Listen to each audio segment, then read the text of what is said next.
So hello and welcome to another monthly meeting of the Coincidence Cafe. This is hosted by the Coincidence Project, and we're delighted to have new hosts and co-hosts every month so that we tackle new topics and questions. And Cafe is a place for inquiring into our experiences and sharing our stories and investigating what's going on with synchronicity and serendipity and meaningful coincidence, how it shows up, how it impacts us, and what its potential is. And I think the potential piece is really what we're going to focus on today, which is really exciting for me. And so we're grateful to have Julian Gresser with us.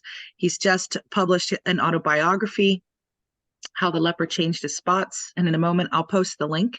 If you're interested to learn more about his book, he's got a webpage dedicated to that, as well as a course he'll be offering in the new year to go deeper. So today is an introduction. And if you want to go deeper and keep exploring these topics, it'll be possible to do so with Julian and his colleagues starting in the new year through the course. And I'm sure Julian will add more about that as we get to it. And here in our introduction, I just want to remind everybody of a couple of our ground rules for Cafe. So we ask that anything that gets shared in a breakout room, when you go into a room with just a couple of other guests here on the call, you would hold it confidential. You might share something you learned or heard from a really interesting story, but you wouldn't identify the speaker. So I wouldn't go to my husband and say, Annie Olson told me the most interesting coincidence story about her and her husband today.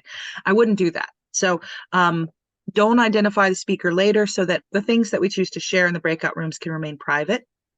We also like to make space for diverging and diverse points of view and experiences. We're exploring a lot of things that are not well known and not fully understood. So we all hold different viewpoints. So we ask you to frame things more in it's my understanding or in my experience, such has been the case, versus making sweeping statements that we are definitively sure of how the operating principles of the universe are at work. Because we're not. We are investigating them quite actively, but we want to make space for other people. So do be aware. And if you tend to always talk at great length, we invite you to step back a little bit. And if you tend to always step back and not share in a group, we invite you to challenge yourself and maybe come forward a bit more. There's always space for that in the breakouts. So if you know you always go first, maybe try not to go first. See if the other colleagues might be willing to start the ball rolling, or in the group discussion, we like to try to make sure everybody has a chance to share when we debrief our groups. So those are our basic ground rules, and we are a nonprofit organization. We're based in the US, but we operate globally, and we are doing an end of the year fundraiser called Flourishing Through Synchronicity, which is so complementary to our topic of resilience today. And that was not planned. That was just a nice synchronicity that we had a session on exploring resilience and the resilience as it impacts not just individuals, but groups and communities. That's really where Julian's passion and work and thoughts are lying at this point. And that's really where the Coincidence Project is going as well, to look at not only the individual impacts and benefits or potential of meaningful coincidence, synchronicity, and serendipity, but the collective potential and the collective level. So with that, I turn it over to you, Julian, to just take us away. Juliet, thank you very much. I want to thank you and Bernie for inviting me to explore with you guys today and with the whole group. I understand, Juliet, I have about 8 minutes. Is that right? Yes, I won't use too much of a stopwatch, but 8 is a good guide. Okay, well, so that's what I'll try to adhere to. I also want to mention that Ben Levi's in the group here. He's a deep close colleague of mine. I'm glad he's joining us. So the proposition that I'm exploring in my book and in the course is the concept of resilient communities. so I ought to define just, and also in terms of today's discussion, the relationship of meaningful coincidences, synchronicity, serendipity, to as both a reflection of increasing resilience within a community, as well as potentially a contributing factor in the development of community resilience. As Juliet said, I'm interested not only, I see it as a sequence of building individual resilience, personal resilience, organizational resilience, collaborative or alliance resilience, ultimately community resilience, and then beyond. A few terms, just, and I know that Juliet would like a story, so I have prepared a story, one that just seemed to have happened coincidentally for this session. But just a few words of definition. By resilience, I mean the capacity of an individual or community to turn adversity to advantage. I'm not talking about bouncing back. I'm talking about bouncing forward. And I have found, particularly at the level of working with negotiators, professional negotiators, it's a true skill. In fact, it's a critical skill because everybody makes errors. So the capacity to turn rapidly on a dime, to develop resilience in this way. Another term I use is integral resilience, which refers, because you can look to many people, particularly in politics today, who you might say are enormously resilient. However, they may not be what I would call integrally resilient in terms of they've got their spirit, their soul, their physical being, and other parts of them all integrated, that there's some integrity in the resilience. The dark forces can use CSS as much as those carriers of light. So that's an important thing to be borne in mind. One other point that I've developed, and it's on my website. If you go to justclick.earth, I've come upon a rather, what I call miraculous discovery, which is relevant to the story I will tell. And that is that, and I call it just click, but as you quiet, if you just, as you'll see, it's on the website, you just click your fingers, and then which is a signal to your autonomic nervous system to quiet down. You quiet your mind, and at that point, you begin to pay attention to an energy field around the heart, which is one of the major energy field is love. And you open this energy field of love, and that connects you to whatever happens in that moment, synchronistically. And you create a circuit based on this energy of love with this, whatever happens. And the miracle of it is it gives back love. Now, the reason I mention this is it's relevant to the story, and it's relevant to our subject of community-wide resilience. So I practice this several times a day for the fun of it, and it plays an important part in the course that I'm offering, as Juliet said, in February.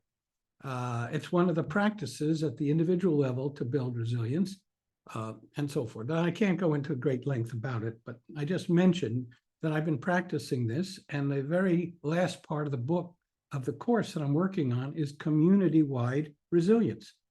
And synchronicity, as I say, is I have found, and I present it as a hypothesis, not as a conclusion. As I say, it reflects the degree of integration of individual psyches and of the community itself. So there I am writing this last module of the course, and it's a lovely day. And I come back into my office, and I hear this sort of shuttling around, this sort of scratching, shuttling. And so what do? I look to the door of the opening on the garden. And there's a little hummingbird there, a little hummingbird. And so it's trying to get out, but it's somehow I left my office door open, and the little bird flew in. So I go and I go to the door, and with the utmost care, I clasp this little creature in my hands. And what is so distinctive, which I think I will never, ever forget, is the warmth of its body. It was like this connection with something from another world, and it was warm and it was fluttering. And I ever so gently opened the door of my office and I let it go. And you had, I don't know whether it was its joy or my joy of freedom, but it was extraordinary. And so I'll come back to hummingbirds just in a second as I conclude. But then I go and my phone was recharging. And right on the phone, it said, there was a quote, and not a quote, it was a statement. Scientists discover that everyone in the universe, scientists confirm that everyone in the universe is connected. Holy God, now that's really interesting, because that was for me this deep sense of connection that I had with this little creature. And I suppose from the little creature's perspective, I was a gift from heaven because it would have died. So there's a little bit of a postscript on the story, which is that a day or two after, I really searched for that quote, up and down and so forth. I could not find it. It was like it was there, explaining or commenting on the event, and it vanished. And the closest thing that I came to it is this quote from Albert Einstein. A human being is part of the whole, called by us universe, a part limited in time and space. He experiences himself, or herself, thoughts, feelings as something separate from the rest, a kind of optical delusion of his consciousness. This delusion is a kind of prison for us, restricting us to our personal desires and to affection for a few persons nearest to us. Our task must be to free ourselves from this prison by widening our circle of compassion to embrace all living creatures and the whole nature in its beauty. Well, I think he said it much better than I could. But for me, that was the essence and the coda of the experience. It was directly related to my subject, because communities that have this sense of deep connection with the entire universe adapt and flourish, to use your word. Now, there's one other little coda. Hummingbirds have played an important part in this journey. When I started to develop this just click, one of the first synchronicities at that very moment, which, by the way, suggests that synchronicity, I know, is a finding of the group, is not some odd occasional event. It almost is momentary. Everything, in a way, if you open your heart, is synchronistic.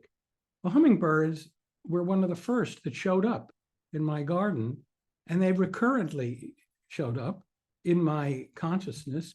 And indeed, we have an image on the chapter of synchronicity of a hummingbird, which Bill Mouton designed.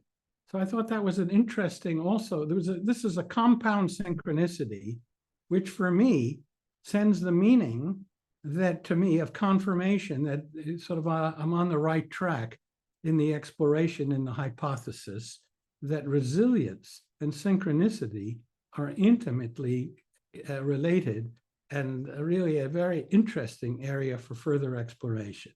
So anyway, that's at least it puts the thesis before our group, and it illustrates it with a story, which Juliet asked me to do. And I hope it's of interest, and that we can, and I can learn from everybody's comments. And I would like to say that all of this will be discussed in this 12-week online living.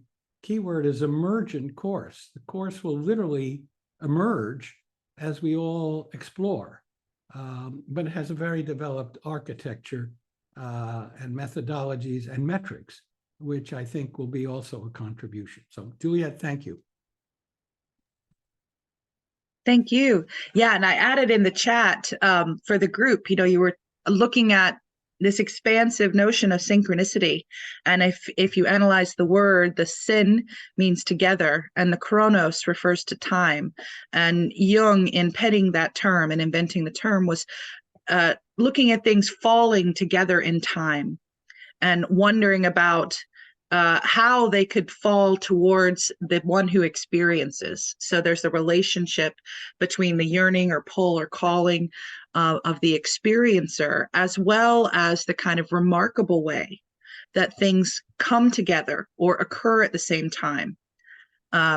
And so there, it's really nice to think about that. And yeah, we are finding that that synchronicity and meaningful coincidence and serendipity. We have a few other terms that we talk about as well, like simulpathity, which is experiencing the pain or a sensation or emotion of a loved one at a distance.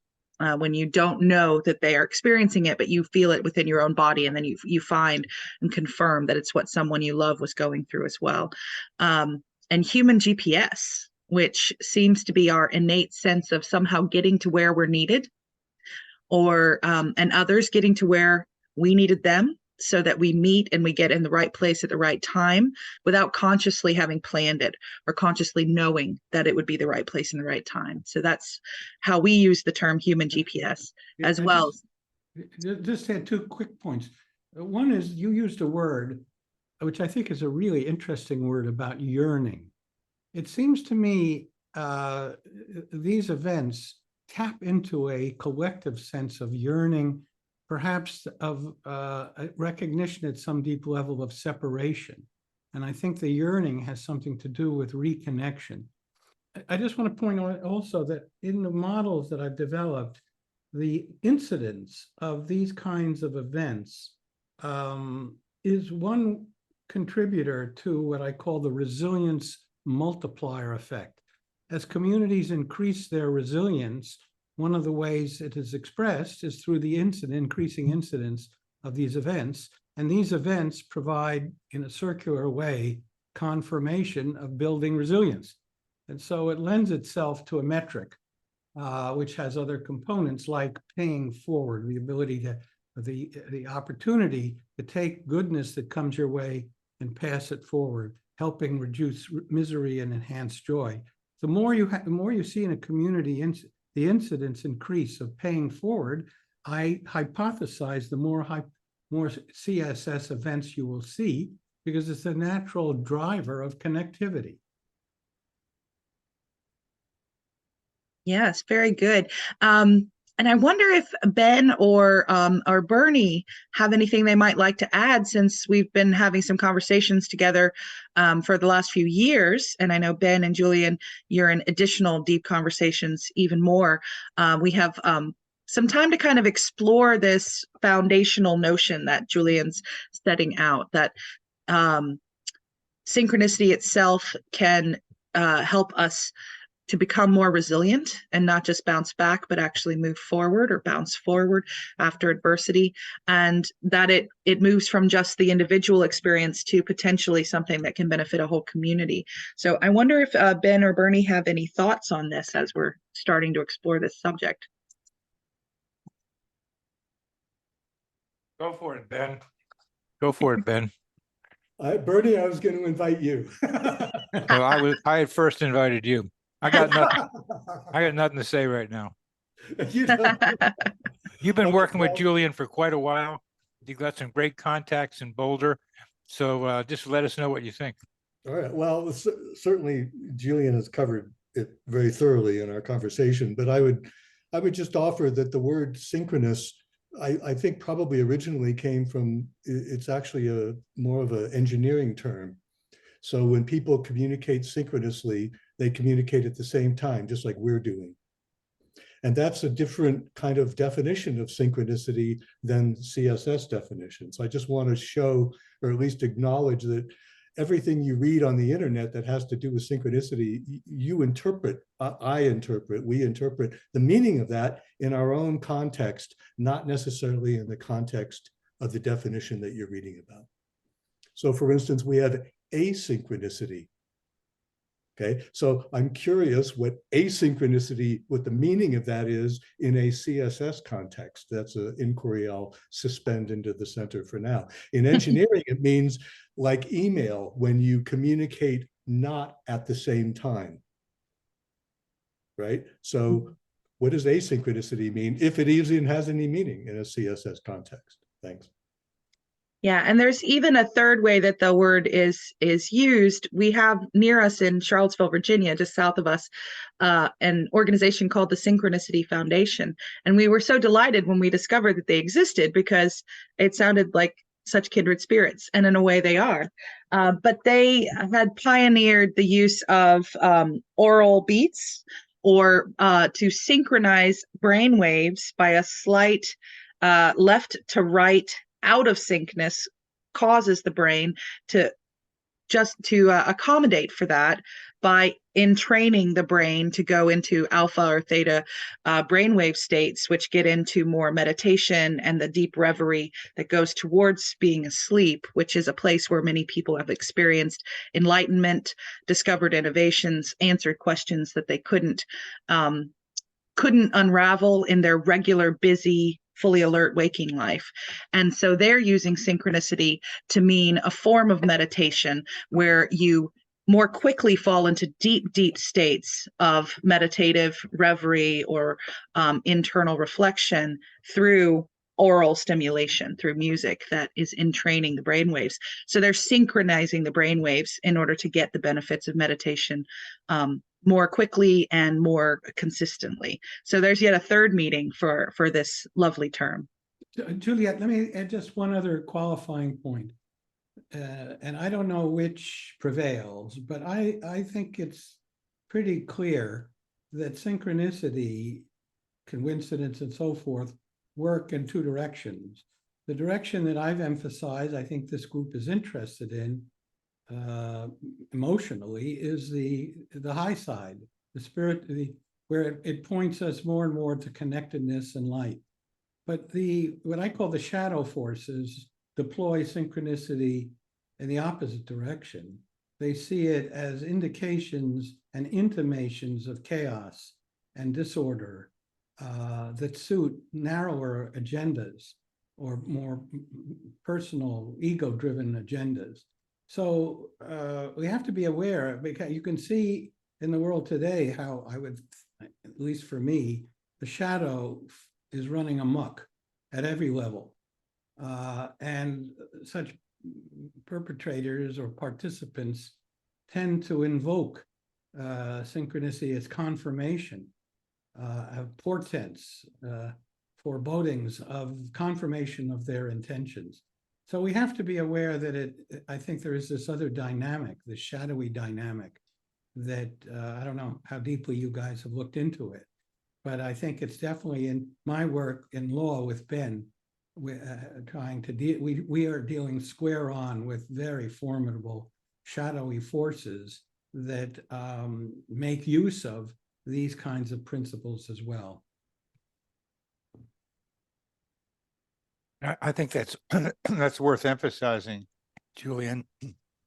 The thinking of conspiracy theorists and a lot of what we might call right-wing religious leaders uses the same idea. Floods in New Orleans meant that New Orleans should be wiped off the map because they have gay people there, and those are connections that confirm an intention. And you're absolutely right. And I do get worried about how the more that we are able to talk about how meaningful coincidences are part of this reality, that they can be misused. On the other hand, I think what you're emphasizing is with resilience is so important. As happened with you and the hummingbirds confirmed you were doing something right. And that is one of the major uses of meaningful coincidences, which can be used in a negative direction too. So this is a polarized world, and it's always been this way: black and white, sun and dark and light, and left and right, and good and bad. This earth is polarized, so that we go in one direction with synchronicity, there's going to be, you got to pay attention to the other. And Julian is smack dab in the middle of the shadow side of synchronicity. Thank you, Bernie. Agree. Yeah, so I think let's go into a breakout, and everybody will have a couple of colleagues to maybe share a coincidence story that has occurred in your life, a synchronicity, and maybe try to find one that has helped to give you a sense of confirmation or clarity or a new opportunity or reassurance. So thinking towards this notion of the light that it draws, and the positive dimension it offers, the possibility of helping to heal us, helping to provide more resilience so that we can bounce forward after an adversity and learn how to move again into the world. So some sort of coincidence. If you can't think of one that seems super profound, just share a small one, and maybe you and the others in your room can reflect a little bit on maybe what its value or meaning seem to be to you, because it's always up to us subjectively to examine the experience and to identify what we think the meaning is. So maybe explore a little bit what the meaning is of the stories that you share. And try to keep your stories to about 3 minutes or so per person. And we'll have 15 minutes total for the breakout, so we're not in a rush. But if you are able to do that, then you'll get the 3 stories shared in about the first 10 minutes and can have some discussion about the meaning in that last 5 minutes. So, and then we'll come back and kind of debrief and see where we've landed after that. All right, so I'll be pausing the recording during the breakouts. They're not recorded in any way. What you share there is private, and please maintain the confidentiality by not later identifying the speaker and their story outside of this group. All right, so we'll see you back after the breakouts, okay? Oh, really? Recognize that voice. We've got a Oh, good yeah. There's Denver somebody Boulder from contingent. Boulder right Oh, there. you know her, huh, Ken? You know her, Yeah, huh? Jeannie's a dear friend of mine. Ah. You didn't happen to invite her here, did you? You did. Yeah. Mm. She does stuff like that. Yes. She does. Well, welcome back. Curious to hear where people went in the breakouts. So anybody that might want to share, it might be good if you can use the raise hand, which is under reactions on your toolbar. You can click on reactions, and then raise hand is one of the choices. And then later you can click on it again to lower hand. Although you can jump in during a moment of silence. I'm going to nominate Bernhard to share the meaning of the hummingbird, because we had another hummingbird coincidence. I was with Jane and Bernhard, and Jane had another lovely hummingbird coincidence. And then Bernhard was looking up the meaning, and I thought it would be nice to share it because it was a really nice reflection on Julian's story as well. Okay, do you want me to start? Yeah. So share about the hummingbird. I just looked it up under spiritual meaning of hummingbird, and the first sentences, I just read them.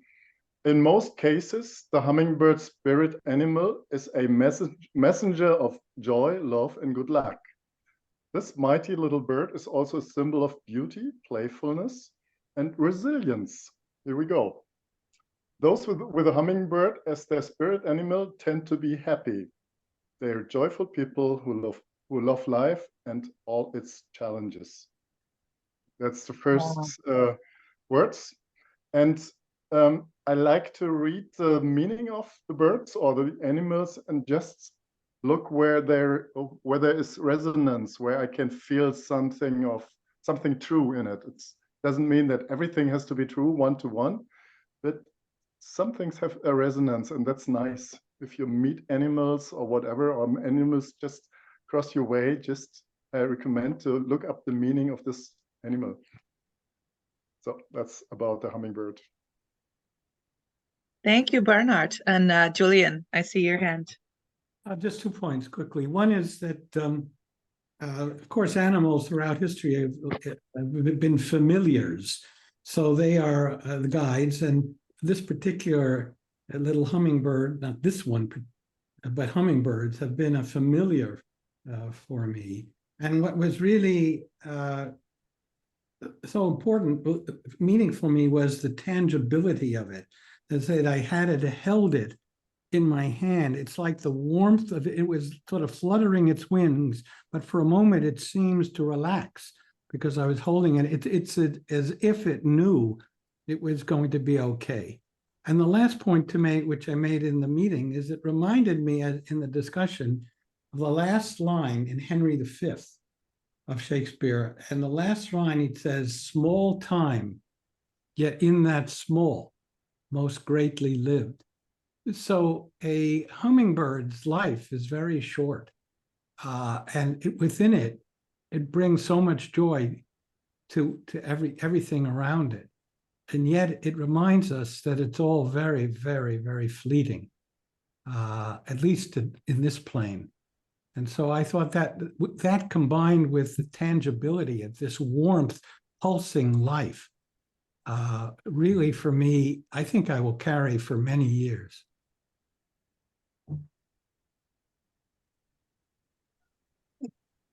Thank you, Julian.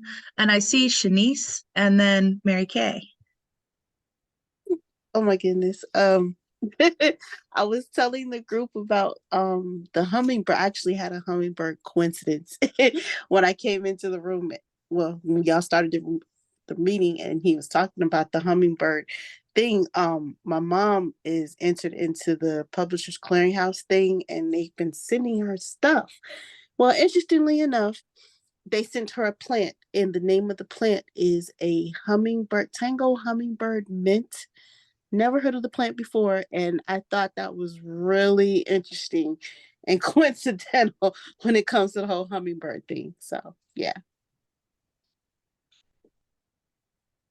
I think they're the guardians for this whole gathering today. I think everybody can take a little bit of the hummingbirds' gifts today from this session. Now we're all sharing it. And Mary Kay, how about you? So yeah, in terms of the hummingbird, of course I love hummingbirds. And I watch them all day long because I work from home. Of course now they're gone from the Northeast. Our ruby throats are all down, hopefully in Central America, rejuvenating, wintering in Central America. But I wanted to point out also, I mean, he read this thing about they're playful and everything. Actually, hummingbirds are real survivors. I mean, it's almost like their physiology is almost, I mean, they expend this incredible amount of energy just to fly and to be, and they need so many calories a day just to exist that they are kind of precarious in terms of their survival, as beings. And so consequently, there's also this fierce element to that hummingbird that I think gets lost at the human level, like how they compete with each other to survive, every day. And they're constantly fighting at the feet. I mean, they're not a peaceful bird. They're always fighting. If they spot another hummingbird anywhere near their food source, they go after them. Then they have this, like, sometimes an epic duel where they're just, flying around each other in the sky and just, going nuts. And so there's something very fierce about the hummingbird. They're not silent. When you get close to, I mean, they squeak, or of course you can hear their wings moving. And sometimes it almost seems like when I'm out there in myself outside, tending to their feeders or doing whatever, I almost feel like sometimes they buzz me. And there's a moment that's almost a little frightening. Like you wonder if this is some huge hornet coming after you or something, because they almost sound like a huge insect when they come up from behind. So I just wanted to point out that they're also fierce and they have to be resilient to survive. They have to be. So just my 2 cents. Thanks, Mary Kay. How about you, Katrin? What will you share? Well, I was touched by what was shared in my group. So it's like in the context of resilience. So when someone is having a rough time and then they're like looking for a sign that they're on track or that it's okay, that we had one person who shared that had like the sequential numbers. Like for her, it was like the 1111, right? Like always. And then someone else had like 42 was her number and mine is 33. And so there's something there where we get signs. And then one member shared that when we're in transition, like let's say when we have a loss of someone who was very close to us, that this one person got a sign from a dolphin, and it was her husband. And oh my gosh, that was just creating so much hope and optimism. And it's resilience, and it's also an awareness. We're hearing, since I've been involved with the Coincidence Project, you know, there's been this common theme about when we lose a close one, and I think we should always ask, did you get a sign? And when you ask that question, you will almost always hear, yes, I got a sign from a hummingbird or from a dolphin or from a fish or from like usually nature related. And then the second question is, you know, it's like, what do you make of it? And it's always, we're connected. And so I think that's why sharing stories and, you know, and being involved here, where we over time hear these common themes. And when you hear that again and again, how the hummingbirds show up, or, you know, after someone passed, or signs from nature, then you can't help but just go, wow, it is all connected. We are all connected. So it gives a lot. I think sharing these stories create a lot of hope and optimism. And I think we all sometimes have rough times. So anyway, I felt very, very happy to hear those stories, or very affirmed. Nancy, I was about to call on you, so I'm glad you raised your hand. Nancy has something to share. Oh, you're still on mute. Come off mute, Nancy. Oh, thank you. I'm sorry about that. Nancy and Hazelton. Yeah, this is actually the perfect topic, resilience, that goes with a coincidence and the discussion in our group, because the idea of the capacity to turn adversity to advantage. You know, the events of October 7th and the subsequent war that's happening in the Middle East inspired many dozens of us in my community out here in Port Townsend, Washington, to get together and see what we can do. And we span a very diverse spectrum, from religions and races and ages and ethnic backgrounds and geographic origins, but what can we do for peace and actions for ceasefire? And some people are working towards, you know, political actions and direct actions. And I'm very involved with the group working on grief and healing. And because in order to do work for peace, we need to have peace within ourselves. And I also suffer from insomnia. And so not last night, but the night before, I was up in the middle of the night and thinking about the idea of a candlelight vigil.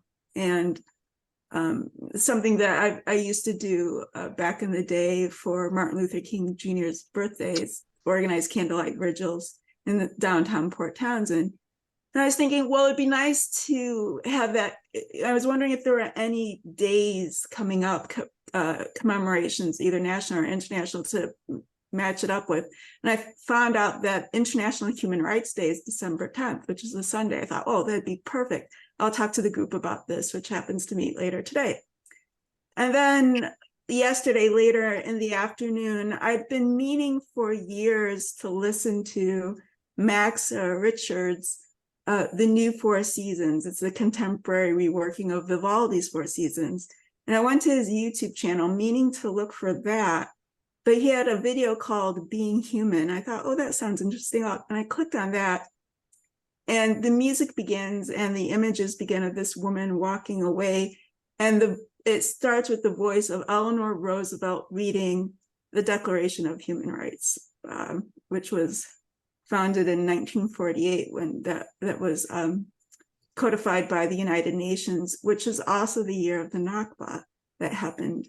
So there's all these coincidences that were happening with the space of hours. It's like, oh my goodness. So I thought I would share that with the group, because it's also a little bit of the elephant in the room, this war, war is the threat to peace, and peace is, you know, one of these prerequisites we need for life on this planet to not just be sustainable, but for us to thrive, to face the challenges of the climate catastrophe going forward. So in terms of not personal coincidences, but I thought this is one that really reflected, and I'll share it with the group later on this afternoon, but it certainly reflected, I think, a communal type of a synchronicity going on.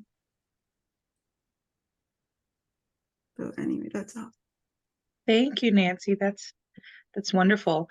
And I noticed from the chat earlier when I was talking about the many uses of the word synchronicity and the Synchronicity Foundation near us, and Brian had also posted in the chat, how does that relate to the Monroe Institute, which also does synchronization of brainwaves. And it's really funny because they're located on the same road. They're neighbors. They're within half a mile of one another. They both study the same thing in slightly different ways, also very slightly similar ways, and they don't have any affiliation, and they didn't discover it through the same route. And there's no intention, there's no collaboration between the two groups, and they're off the exact same small rural road in central Virginia, off Route 6, and it's just very odd because they're doing the same work and they're neighbors, and they're not yet, that I know of, collaborating, but certainly exploring the same thing in the same place. And it's all here in Charlottesville. This how does it relate to our brains? How does it relate to meditation? How does it relate to synchronicity?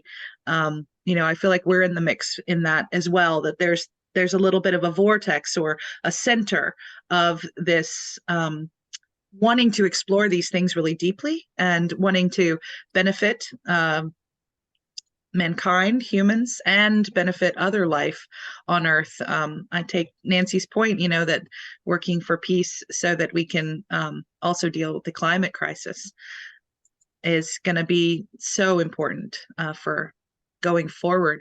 And Julian, I wonder what you're thinking right now in terms of our conversation today, and how we might talk a little bit about going from that individual level to the community level. Well, so the way I approach this is that there's an element of skill involved. In other words, at any level, they're all related because a community is built up of obviously its inhabitants. And what we've noticed is, in terms of change, it doesn't take everybody in the community to affect beneficial change. In fact, even very few people who are well motivated and have some skills, relevant skills, can affect and mobilize great change. I'm particularly interested in the fourth sector economy, which seems to be particularly, you can all look it up, but it's a blend of the present capitalist system, but much more emphasis on the environment and social sector. There's a large number of companies, enterprises. So that's a second observation. I place a lot of emphasis in the course on the gap today in people who are disaffected with their work.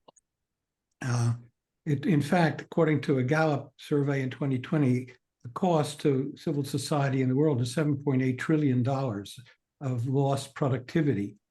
So what if it were possible to encourage people to come in touch with their passion, their life's calling, regenerative work?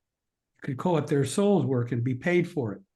Well, I think that's a very important driver for resilience in communities. And particularly this, as they say, the fourth sector economy is a natural base of connection. So when you start to bring these elements together in resilient communities, you can see that there are powerful forces that would encourage it.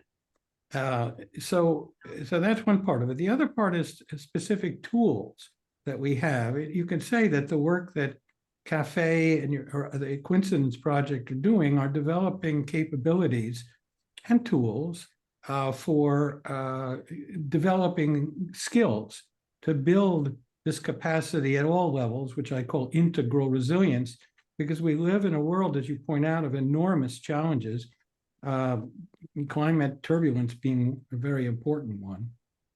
So to be able to adapt rapidly is going to be a critical capacity. And the last element and foundation, which I'm introducing in the course, is metrics. Because if it is possible, even though perhaps not in a rigorous mathematical way, but to track, to be able to understand, let's call it what the resilience capacity of a community rather quickly, or of an organization, then you have the basis for a flight plan to understand where a community is vulnerable, where it has opportunity, where it has strengths. And then the final thing is, as they say, it's remarkable how ChatGPT-4, I don't know whether it's been looked at this way, but is a solution to the vertical silo problem in society. We are so vertically siloed in our particular domains. You cite the example right in Virginia. Here you have two major, they're not even connected, and they're on the same area. So they're probably in their vertical silos. But ChatGPT-4 is completely silo neutral. And we've discovered just in the last few days, if you want to look at, for example, in my work as a lawyer, there's a massive attack on on community resilience and local resilience in 50 plus bills now before the Congress. And so I put in a question of what will be the impact just of, say, a breakdown in cybersecurity on community resilience. And I put it as a compound question, and ChatGPT-4 is now able to cross silos and integrate various concerns one might have to give you a very instantaneous kind of lie on how these things connect. So I thought that's very, because it doesn't have the biases of siloed thinking built into it. So in conclusion, we have a lot of tools of which our subject today is a very, very profound feedback process to guide resilient communities in the direction that is beneficial and compassionate, and to address effectively the vulnerabilities or failings or flaws that constrain resilient adaptation.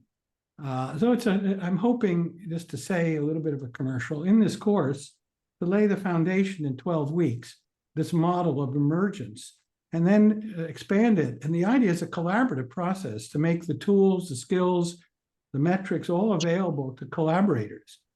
So we've developed a kind of collaborative capacity around the world to adapt effectively and resiliently.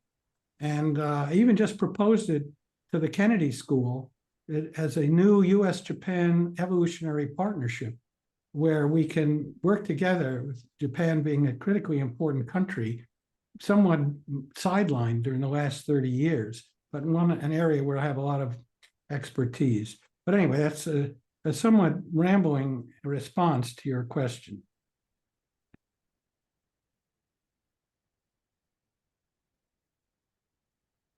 Yeah, and I like Brooke's comment in the chat also that it would be great to do a future session examining AI and technology in general and the relationship to synchronicity. And we've touched on it in multiple points in the past, but not AI, more technology, how it shows up. Yeah. So yeah, those who might be interested in helping to design a session where we could explore that, please reach out to me and let me know, because yeah, there's so much evolving right now and emerging. Yeah, and Bill Mouton is a real domain expert on AI and what we're calling the art of prompt. It's all about how you talk. There's a special language and way to communicate effectively, but it's amazing because it's not only one of communication. Once you have a flight plan, you can then say to AI, okay, write me the flight plan. In about a minute or two, a community has its flight plan to address its vulnerabilities and enhance its power and strength and resilience in a positive way. And so it becomes an ally. It doesn't supplant the human element in any way, but it's a very positive potential collaboration that is, with all the concerns, legitimate, because as we know, AI can now start to write its own algorithms. So there's some deep shadowy dimensions of this, but as was pointed out in the chat, for every bit of light, there's shadow, and for every bit of shadow, there's light. So it's a question of how to surf with it and ally with it. Yeah, thank you. And also in the chat, Bernie shared a link to one of his podcast interviews where they talk about the connection between AI and synchronicity. So there's might go and watch that for those of us interested in this topic. I'm curious if there's anyone else who might like to share who hasn't had a chance to share yet, even if it's on a new subject that we haven't yet touched upon. Annie. Just a quick thing. I used to fly, so the use of the flight plan, if you really understand, it's like being able to see from above how to get from one place to the other, and to see all the different things that you might have to avoid, and how to keep you on track. So it's a really interesting phrase you used about using a flight plan, because it really works. Well, that's really interesting. So what capacity do we have to see the big picture? And that's what I'm suggesting, that the heart has not been adequately explored as a vehicle of big picture sight, combined, of course, with the brain and the mind. So we call that big heart intelligence. But I think flight is a useful metaphor. I agree. Yeah, thank you. And Kirby, I see your hand. Yeah, I just have a question. My question is about time and space. And like, I just have a question to the whole group, is that how that the right person or the right event is there during time and space in synchronicity. You know, it's almost seemed like it's prearranged of the right person. It's right there, and the right person is there to help you. And I just have a question about time and space of how is that person or that event is perfect for you when you're having great synchronicity. Yeah, I think that's the big question. Once we start to become aware of how many amazing, unlikely, extremely low probability events are unfolding moment by moment by moment for how many billions of us, and they're affecting not just humans, but also other beings, other species, nature. How can it be so meaningfully related? That we're all deeply connected, and things are constantly interacting and pinging in ways that have positive potential. It's pretty complex, and yet it seems to be this ongoing dance of synchronicity that's just unfolding moment by moment all across the globe. If we saw it as points of light on the globe, it's just like this moving web of light, all these instances, all these occurrences. And the more that we bring it to our consciousness, the more different layers of them, different forms of them we're going to start to see. And how did this world get created? Such a good question. Yeah, I see Brian's hand next, and I see Annie's hand again. Well, Kirby, what if we think of it not in terms of time space alone, but energy and consciousness interacting on different levels in terms of what we think of as a time space three-dimensional domain?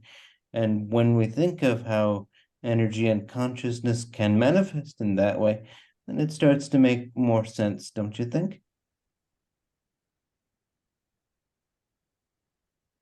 Let's see. I always wonder if we really have choices, because when you look at it, and I look at it, and it seems like we don't have choices, and it's kind of weird because we have this illusion that we have choices. Like, I wish we don't have war in the Middle East, but it was supposed to happen, I guess. So And with synchronicity, it almost seems like we don't have no choice. It's just my opinion. Maybe I'm right or wrong, but it seems like everything is fixed, and what is going to happen is going to happen. I mean, just my opinion, but I could be wrong. Well, I think we have a choice about whether we have a choice or not.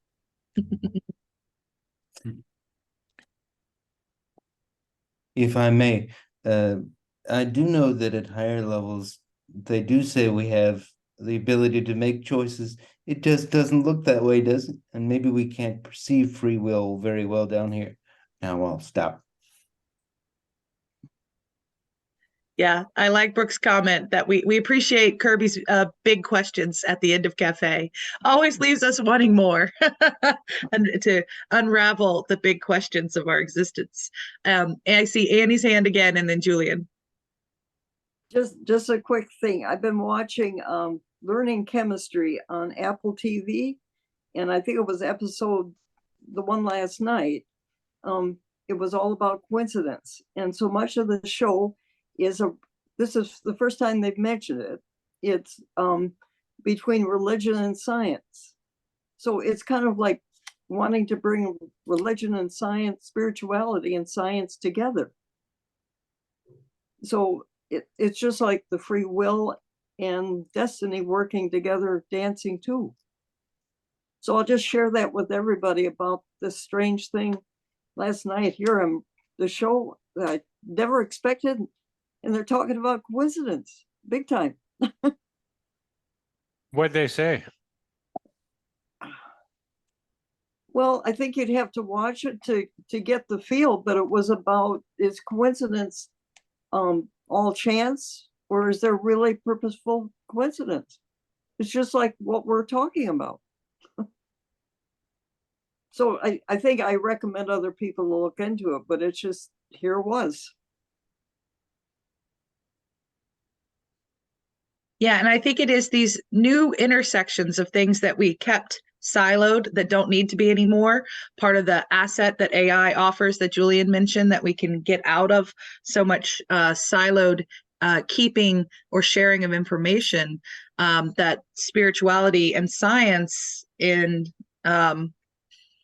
just over the past 1,000 years, they got completely separated into two different directions or two different domains of existence, and to the detriment of both, because when you bring them back together, as more and more and more people are doing in so many different fields, in so many different disciplines, people are now bringing back both the heart and the spirit and our sense of the numinous or spiritual dimension of something greater than ourselves or greater than matter, than just the physical here and now matter.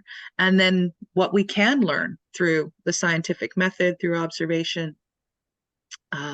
There's a lot of growth, I think, available now to the human race. Julian, back to you. Yeah, I just want to say I agree with Bernie that I, at least in my experience, that it is a matter of choice, and we have a choice to choose. And to Kirby's point, which is really deep and poignant, the question he's asking, are we all really all locked in? Is it all predetermined and we have no choice? I'd encourage what I've found, Kirby, that may be useful to you at the root of your despair is a conviction where we're programmed to believe that there's a separation between ourselves and everything else, called the subject-object gap. But if once we realize that gap can be closed, instantly that issue of time and space and inevitability gets called seriously into question. And in the just click practice, which is again on my website, justclick.earth, what happens is as you begin to open this energy field of love, the protocol that I suggest is anything that happens at that next moment, as you're opening your heart. It could be the hummingbird, or it could be a stone, or it could be a internal story. The point is, it doesn't matter. That you connect this field of love in your heart to it. And the miracle of it is it returns the favor. You get a feeling, you get a sense, love comes back. And from that, I experience a sense of profound happiness and gratitude. And so the subject-object gap vanishes. There's no more despair of inevitability. You have effected that choice at this moment to connect whatever happens in this moment to love. And in some sense, it answers your question, but it's an invitation, Kirby, to see if for you it validates for you, whether that sense of despair, that it's all just a mechanism and we're all just sort of cogs and caught. There are forces that are encouraging that conclusion. And there are opportunities, as Bernie suggests, to challenge it. And that, I think, was one of the really wonderful aspects of, Juliet, what you've created, and you and Bernie in this wonderful cafe. Thank you.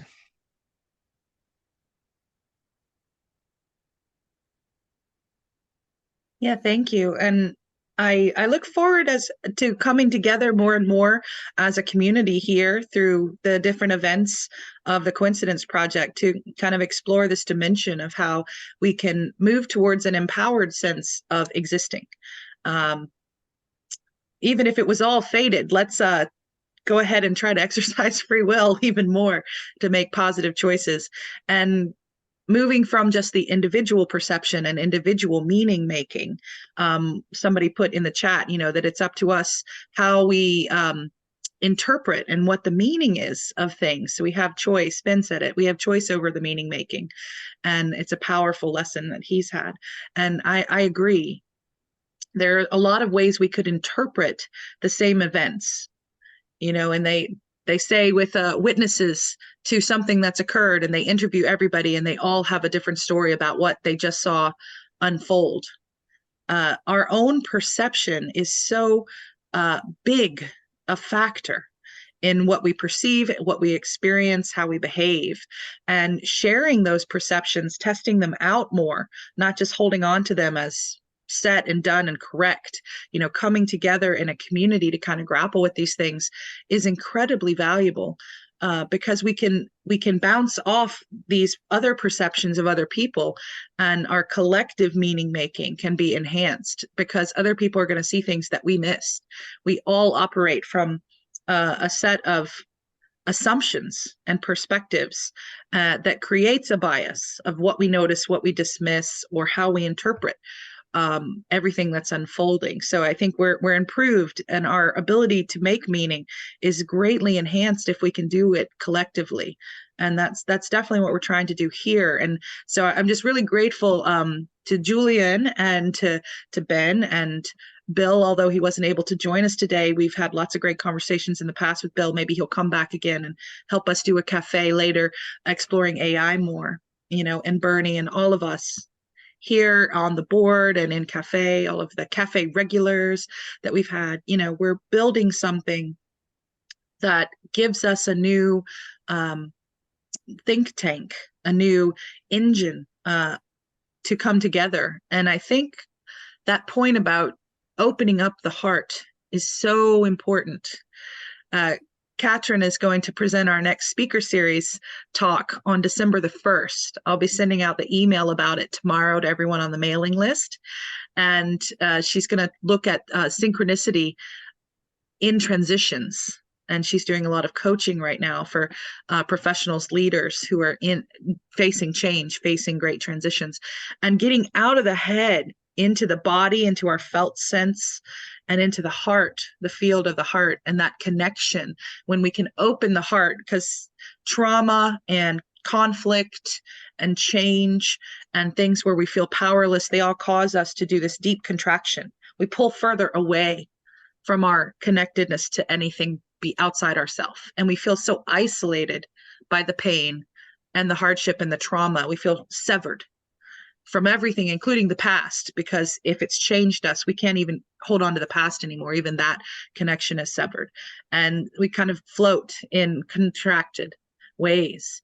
And so these skills to help us get into our heart and into our body and into the collective field and open back up again the synchronicity can come and give us this lived experience of being connected, of not being stuck in the pain, not stuck in the contraction, not isolated, but actually very, very embedded, very connected, and supported. There are more possibilities, more options.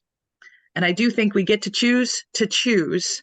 So as much as I'm able personally, I'm trying to examine what the possibilities are and make an informed choice, but not always just informed from the mind, but a choice that can be informed by my heart, and informed by my gut or my intuition, and informed by my embeddedness. So informed with others. And I think that's what we're trying to do here, is develop a collective approach where we can all help to become more open-hearted and more perceptive, and open up more possibilities for what we might do next.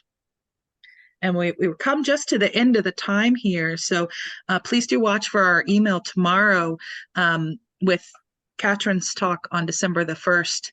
It'll be an interactive session, so people get to do some breakouts and things like that. So it'll be a lot of fun. It's always a lot of fun with Katherine at the helm. And then our December Coincidence Cafe will be just doing an end of the year celebration with everyone. And all of us on the board will co-host together and invite all of you to come, and we'll have lots of space for interaction and just kind of celebrating where we've arrived. It's been our first full year as a public and global nonprofit organization, and it's just been amazing. And it would not be without each of you. So thank you to every single person here for being with us, because anything we are, it's because you're part of it. It is very much a collective. So thank you. We have so much gratitude for getting to do this work for and with all of you. Julian, any closing thoughts today as we're drawing to a close on our cafe time? Yeah, just the final thought is that the cafe and the Coincidence Project are very much a community, and therefore invite you to, or perhaps together, we can explore applying some of these skills, tools, and metrics to enhancing the overall adaptability and integral resilience of this community. So you have a living laboratory to see how to do it. And so that might be a future project that we can explore together. And finally, I thank you again for this wonderful discussion. Thank you for being with us, Julian. We've had a great discussion today and raised some pretty interesting questions, pretty challenging questions, and thank you all for being here. Thank you, Julian. Thank you, everyone. Bye-bye. Thanks, everybody.